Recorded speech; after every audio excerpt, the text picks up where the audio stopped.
ایک سوال ہے کہ نماز جنازہ میں اونچی آواز میں آمین کہنا صحابہ کرام سے ثابت ہے؟ میرے بھائیوں، صحابہ کرام سے جنازہ کے اندر یہ آمین مجھے نہیں ملی،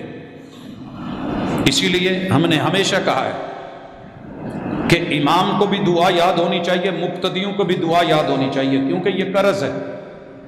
امت پہ فرض ہے۔ اگر نماز جنازہ فرض ہے اور فرض کفایہ ہے، جو آئے ہیں ان پہ تو فرض ہے نا، اور اگر انہی کو دعا نہیں آ رہی تو فرض کیا سمجھا؟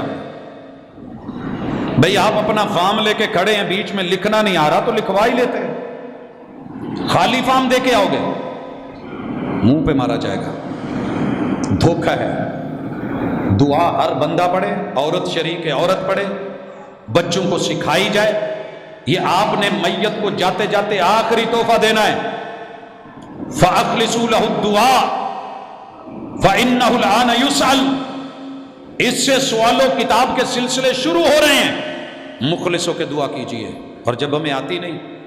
تو پھر امام کہہ دیتے ہیں جی چلیں پیچھے سے اور کچھ نہیں تو آمین ہی کہہ دیں۔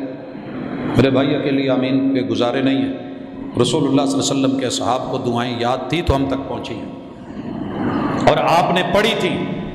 پیچھے صحابہ نے سنی تھی تو ترلے کیے تھے، اللہ کاش یہ جو اس میت کے لیے محبوب نے دعائیں پڑھی ہیں آج میں زندوں کی صف میں نہ ہوتا، چارپائی میری ہوتی، میت میری ہوتی، اور محبوب یہ دعائیں میرے لیے کرتے اور میں ان خوش نصیبوں میں ہوتا۔ میرے محبوب نے اونچی آواز میں پڑھا تھا تو سنا گیا تھا، تبھی تڑپا گیا تھا، آہستہ بھی ثابت، بلند آواز سے بھی ثابت، لیکن بغیر دعاؤں کے کھڑا ہونا مجھے نظر نہیں آتا۔